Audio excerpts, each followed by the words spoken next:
처음 찾아가는 길을 잘 가기 위해서 지도를 준비했는데 그 차에 탔던 철없는 아이들이 그 지도 위에다가 같은 지도 모양을 잔뜩 그려 넣어서 본래에 인쇄된 내용을 전혀 볼 수 없는 것과 같은 것이 바로 하나님의 말씀에 인간의 유전을 잔뜩 섞어 넣은 주님 당시에 유대 종교 지도자들에게 책망한 내용과 꼭 같은 원리라고 이해할 수가 있습니다.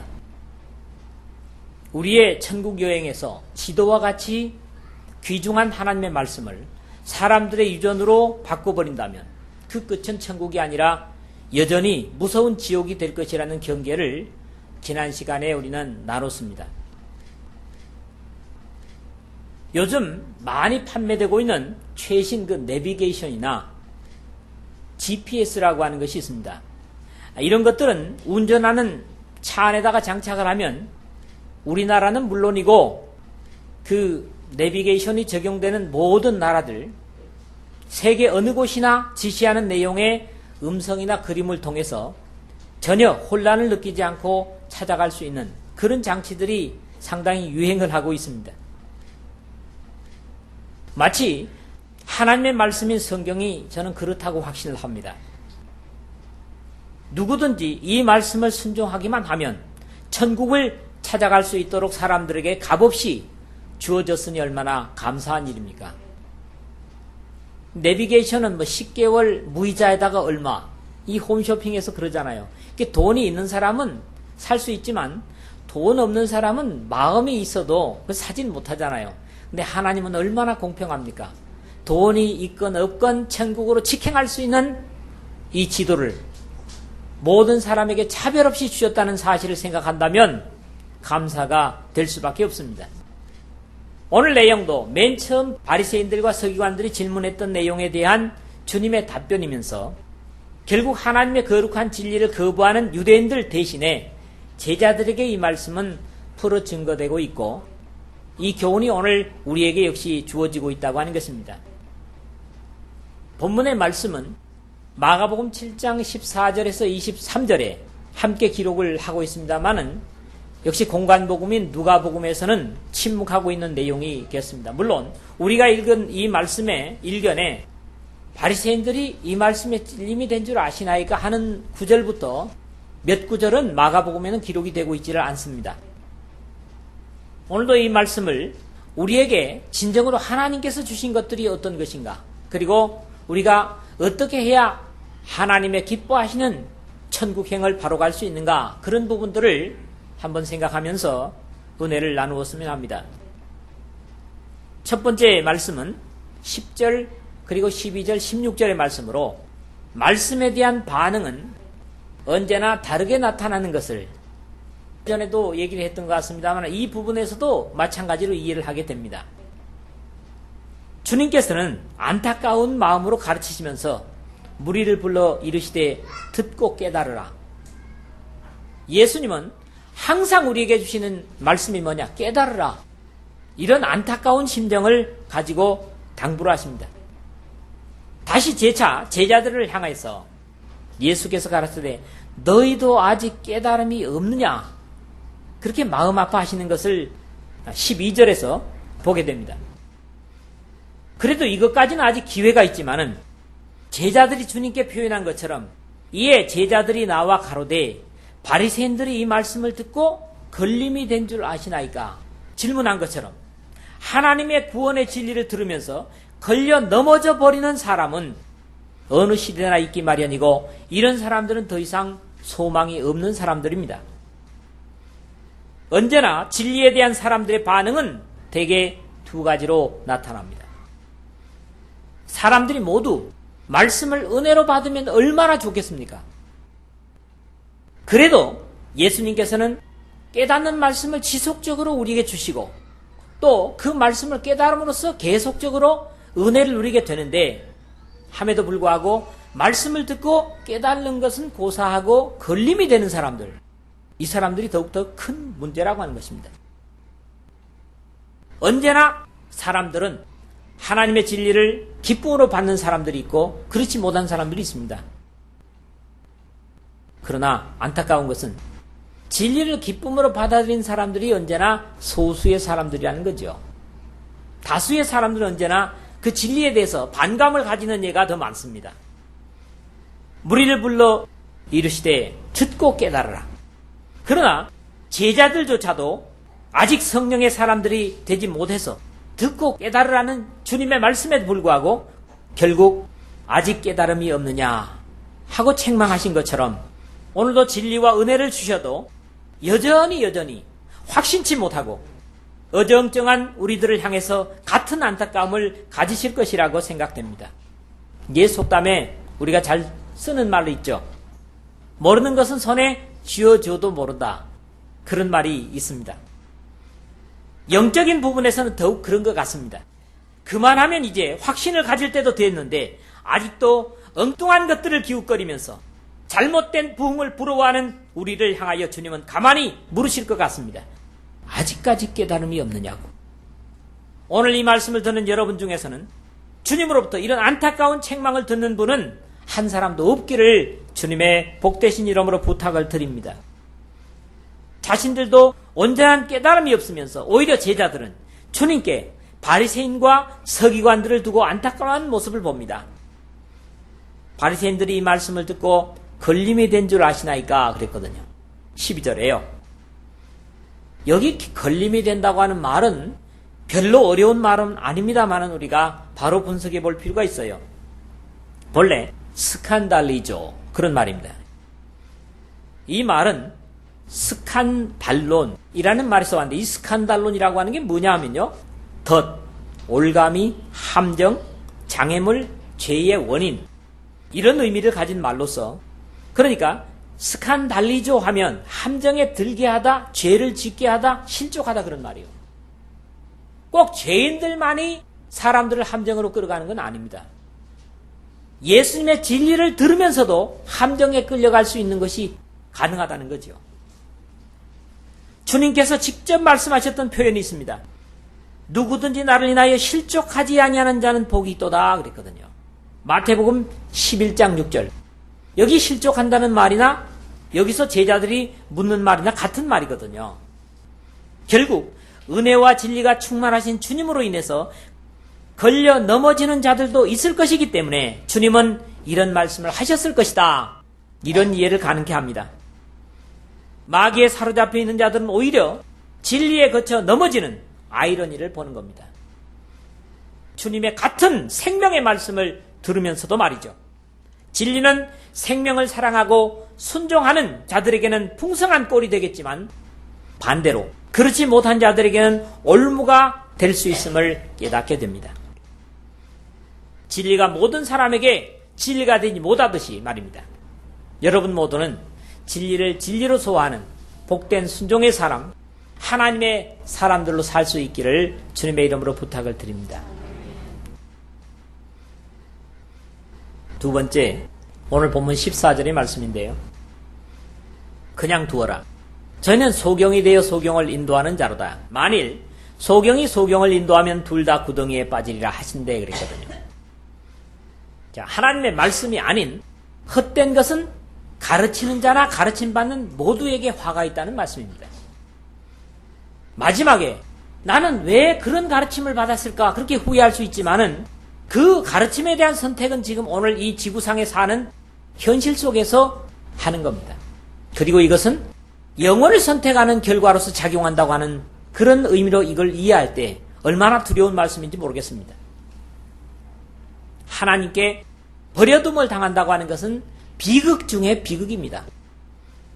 그래서 칼빈은 이런 부분을 갖다가 유기라고 하는 말을 했습니다.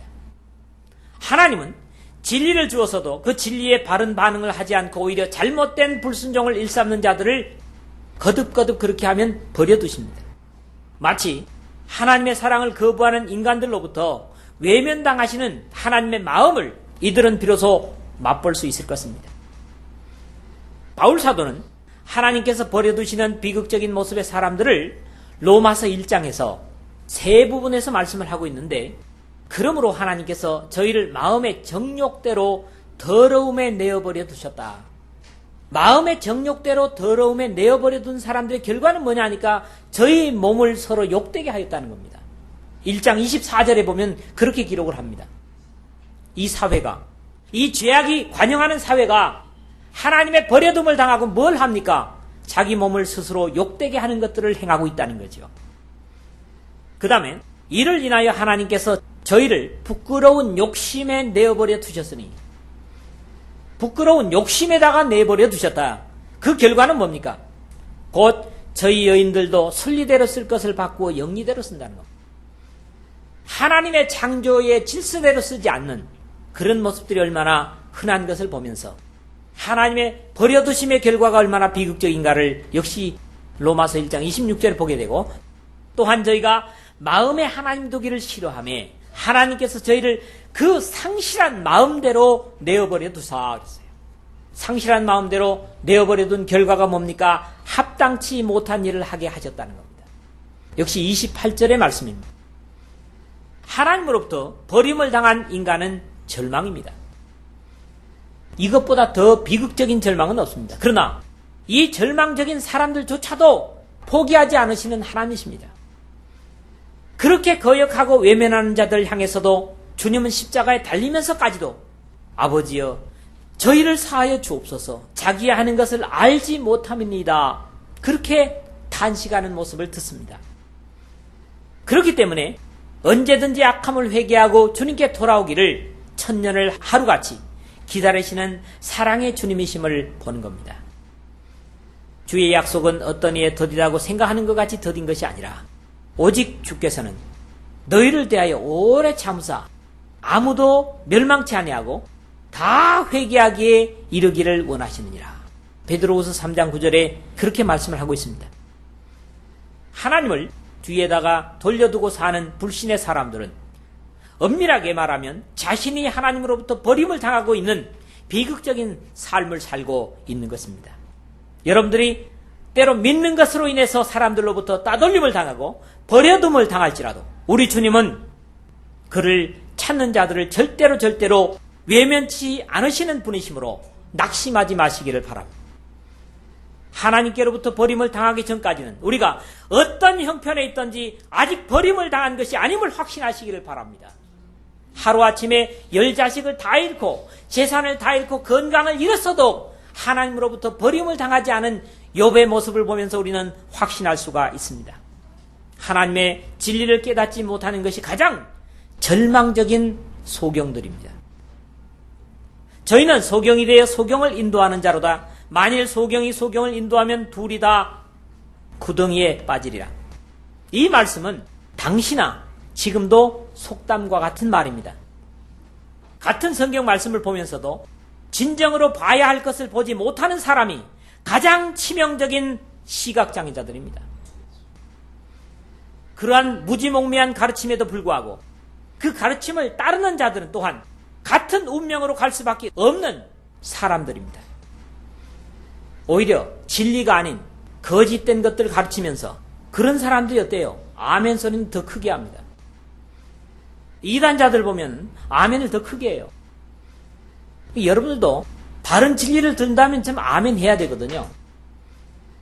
왜? 아멘이라는 말이 뭡니까? 참으로 진실로라는 말이거든요. 그러니까 하나님의 진리를 말할 때는 예, 진실로 그것은 하나님의 진리된 말씀임을 믿습니다. 그런 고백이에요. 그런데 그냥 기분 좋으면 아멘 그런다, 사람들이. 기분 좋으면 진리입니까? 아닙니다. 그러므로 아멘은 함부로 하지 마십시오. 그러나 진리를 들을 때는 아멘으로 응답할 수 있는 여러분 되시길 바랍니다. 아멘. 우리는 듣기 좋다고 아멘하면서 바른 진리에 대해 수긍하지 않으면 안 됩니다. 그러나 하나님께서는 누가 영적인 시각장애자인가를 판가름할 수 있는 분명한 시약을 누구에게나 다 주셨습니다. 그것이 뭡니까? 바로 우리가 쉽게 가지고 읽을 수 있는 하나님의 말씀인 성경입니다. 이 하나님의 진리가 이것이 진리인지 거짓인지를 분간할 수 있는 분명한 기준으로 우리에게 주어졌습니다. 하나님은 이 성경이 바른 하나님의 말씀임을 확증하기 위해서 이적과 표적들로 확증하셨고 완벽한 것으로 우리에게 주셨습니다. 제자들이 나가 두루 전파할세 주께서 함께 역사하사 그 따르는 표적으로 말씀을 확실히 증거하시니라. 마가복음 16장 20절에 이렇게 말씀을 합니다. 이적과 표적은 하나님의 진리를 증거하기 위해서 이 역사 속에 주어졌습니다. 그리고 그렇게 증거된 진리를 여러분 각자가 손에 들고 있다는 사실을 감사할 수 있기를 바랍니다. 그러므로 마지막에 핑계치 못할 것입니다. 기록된 말씀과 성령의 역사가 풍성히 허락된 이 시대에 거짓을 믿는다면 얼마나 가련한 사람들입니까? 적어도 오늘 이 말씀 듣는 여러분 중에는 그런 사람이 없기를 바랍니다. 바른 진리가 아닌 거짓 것들을 가르치는 자들과 가르침을 받는 자들은 가장 절망적인 소경들이요 절망으로 갈 운명의 존재들입니다. 바른 진리의 교훈에 순종함으로 생명이 풍성하고 비록 육신의 시각은 흐려진다고 할지라도 하늘을 향한 영안은 더욱 뚜렷이 밝게 열리는 저와 여러분 되시기를 주의 이름으로 부탁을 드립니다. 세 번째로는 오늘 본문의 내용을 대부분 차지하고 있는 말씀인데요. 11절과 17절에서 20절의 말씀입니다. 입에 들어가는 것이 사람을 더럽게 하는 것이 아니라 입에서 나오는 그것이 사람을 더럽게 하는 것이니라. 11절에 그랬죠. 입으로 들어가는 모든 것은 배로 들어가서 뒤로 내어 버려지는 줄을 알지 못하느냐. 입에서 나오는 것들은 마음에서 나오나니 이것이야말로 사람을 더럽게 하느니라. 마음에서 나오는 것은 악한 생각과 살인과 간음과 음란과 도적질과 거짓 증거와 회방이니 이런 것들이 사람을 더럽게 하는 것이요 씻지 않은 손으로 먹는 것은 사람을 더럽게 하지 못하느니라. 사실은 이 사건의 발단은 바로 여기에서 시작되었고 이 내용이 같은 병행 구절인 마가복음에서는 죄성의 사람들의 마음에서 나올 수 있는 죄의 종류들을 좀 더 확대시키고 있는 것을 읽게 됩니다.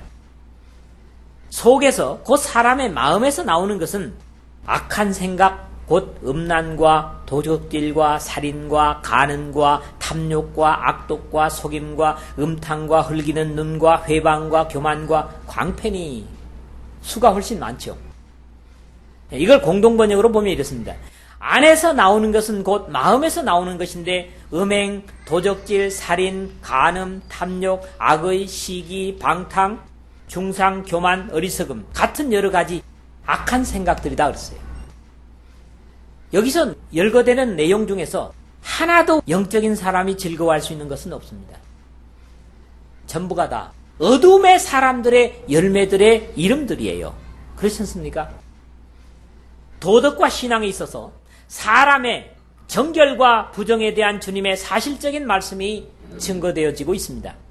지난 시간에 언급했던 것처럼 위생적인 삶이 곧 영적인 정결은 아니라는 가르침입니다. 우리는 평생을 계속해서 음식을 먹습니다. 어떤 경우에는 우리가 잘못 먹은 음식이 우리를 괴롭히는 일들은 허다합니다. 특히 여름이 되면 말이죠. 조금이라도 부패된 음식을 먹었다가는 탈이 나서 병원으로 다니면서 돈 쓰고 고통을 겪는 일이 얼마나 많습니까? 그러나 그것이 결국 영혼까지 병들게 하는 것은 아니라는 겁니다. 먹는 음식은. 그렇죠? 그리고 이러한 내용들은 10계명 중에서도 앞에 4계명인 하나님과의 계명이기보다는 인간관계의 계명으로 이해할 수가 있습니다. 물론 근본적으로 부패한 사람의 심령은 하나님과 관계가 없는 것이 사실입니다. 사도 바울 역시 하나님으로부터 버림당한 인간에게서 나올 수 있는 죄악들을 로마서 1장 28절에서 31절까지 나열하고 있는데요. 아까 28절에서 하나님께서 버려둔 상태를 제가 이미 말씀을 했습니다.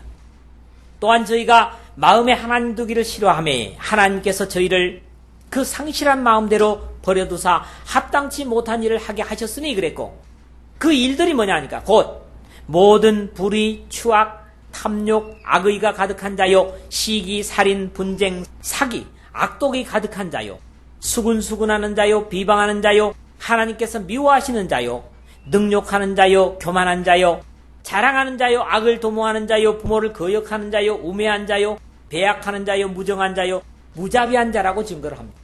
듣기에 그렇게 행복한 단어들은 아닙니다.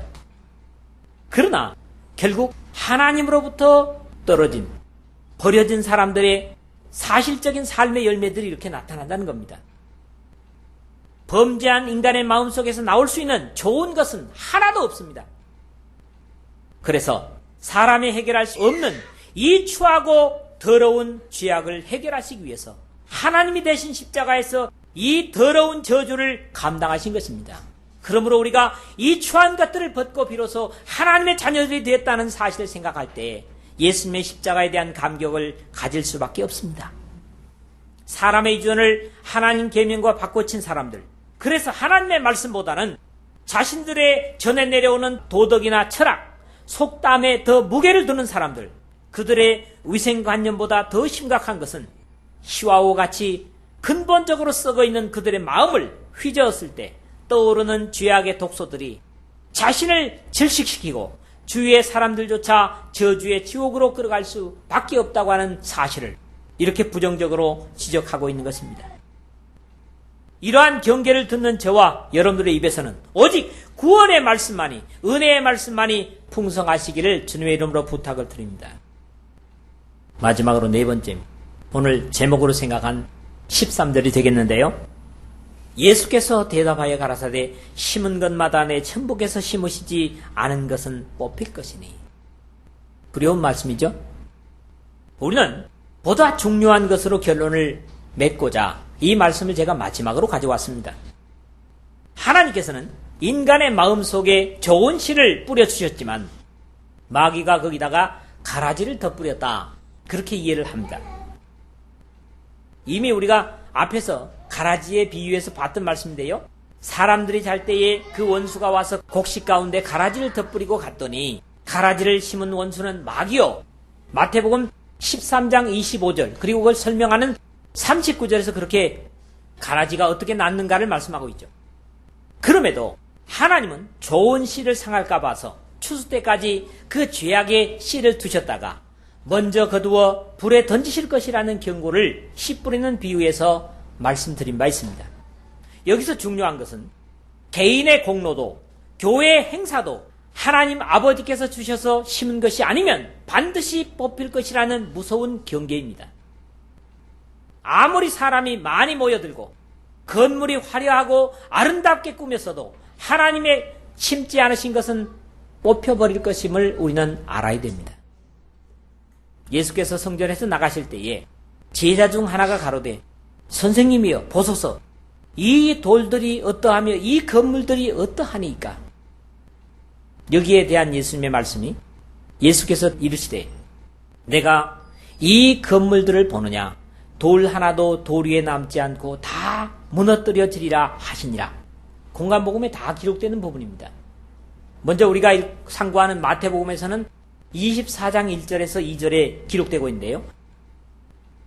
헤롯이 유대인들의 환심을 사려고 솔로몬 성전보다 더 잘 지어준 화려한 성전, 그러나 그것은 하나님의 약속이나 명령에 의한 것이 아니라 인간의 정치적 수단으로 지어졌기 때문에 AD 70년에 로마의 티토 장군에 의해서 무너져서 우리 주님의 안타까운 예언이 그대로 적중되고 말았던 것을 우리는 역사 속에서 봅니다. 장례식 때나 또는 가끔 공원묘원에 갈 수 있는 그런 경험을 갖습니다.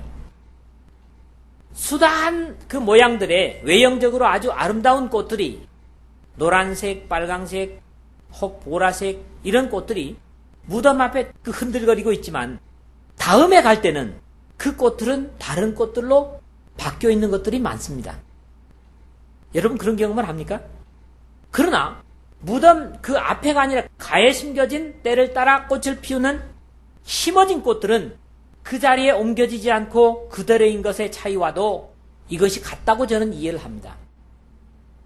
아무리 화려한 꽃이라도 철사 끝에 만들어낸 조화는 결국 색깔이 바라고 모양이 없으면 뽑아다가 다른 걸 갖다가 교체를 합니다. 그건 어떻습니까? 무덤가에 심어진 꽃들은 항상 꽃이 피어있는 건 아니에요. 그 무덤 앞에 꽂혀 있는 것처럼. 그래서 어때는 이건 꽃도 아닌 것 같다, 그럴지 모르지만은 그 꽃은 해마다 절기와 시기가 되면 어김없이 그 자리에 피는 꽃. 이것은 살아있는 꽃으로서, 즉 하나님의 진리의 말씀과 무덤 앞에 죽은 사람들을 위해서 화려하게 꽂혀있는 꽃과는 대비가 된다. 이런 것들을 저는 그런 것을 보면서 이해를 하게 됩니다. 바울 사도는 사람들의 신앙의 공력들을 경계하여 이르기를 내게 주신 하나님의 은혜를 따라 내가 지혜로운 건축자와 같이 틀을 닦아두매 다른 이가 그 위에 세우나 그러나 각각 어떻게 그 위에 세우기를 조심할지니라. 이 닦아둔 것 외에 능히 다른 틀을 닦아둘 자가 없으니 이 터는 곧 예수 그리스도라. 그렇게 말씀하시고요. 만일 누구든지 금이나 은이나 보석이나 나무나 풀이나 지푸로 이 터 위에 세우면 각각 공력이 나타날 터인데 그날이 공력을 밝히니 이는 불로 나타내고 그 불이 각 사람의 공력이 어떠한 것을 시험할 것임이니라. 고린도전서 3장 10절 13절에 그렇게 경계를 해주고 있습니다. 사실 이 세상이 좋아하는 것들은 교회 속에서는 의미가 없습니다. 이 사실은 분명히 알아야 됩니다. 모든 사람이 좋아하는 것들 역시 주님의 교회 속에서는 가치가 없습니다. 왜요? 예수님께서는 넓은 길은 가기가 편하고 그리로 찾는 사람들이 많다. 그러나 좁은 길은 협착하고 찾는 이가 적어서 들어가는 사람이 많지 않다. 이런 말씀 하셨거든요. 자, 사람들 어떻습니까? 교회 속에서도 이런 말합니다. 이것이 효율적이냐? 아니면 이것이 합리적이냐? 이런 세상적인 가치를 가지고 교회의 행사들과 모든 다른 것들을 생각하는 이런 시대에 우리가 있습니다. 그러나 엄밀하게 말하면 이런 것들은 대단히 경계해야 될 두려운 사실이라는 겁니다. 사람의 보기에는 하찮고 보잘것없는 것일지라도 하나님께서 약속으로 주신 것들은 영원히 빛을 발하는 가치를 나타낼 것입니다. 오늘 우리 시대의 교회들이 하나님께 인정받기 위해서는 세상에서 두려운 것들, 사람들 좋게 하려고 하는 것들을 주님의 교회 속에서는 다 쫓아내야만 마지막 날에 주님의 영광의 날에 뽑힘을 받지 않을 것입니다. 이런 것이 눈으로 보기에는 사람들이 재미있어하고 이 진보된 사회 속에서 발전에 장애를 주는 것처럼 보일지라도 반드시 회복해야만 할 교회들의 과제들입니다. 세상을 기쁘게 하려는 것, 사람을 좋게 하려는 것은 하나님의 교회 속에서는 과감히 추방할 수 있을 때 주님께 인정을 받을 것입니다.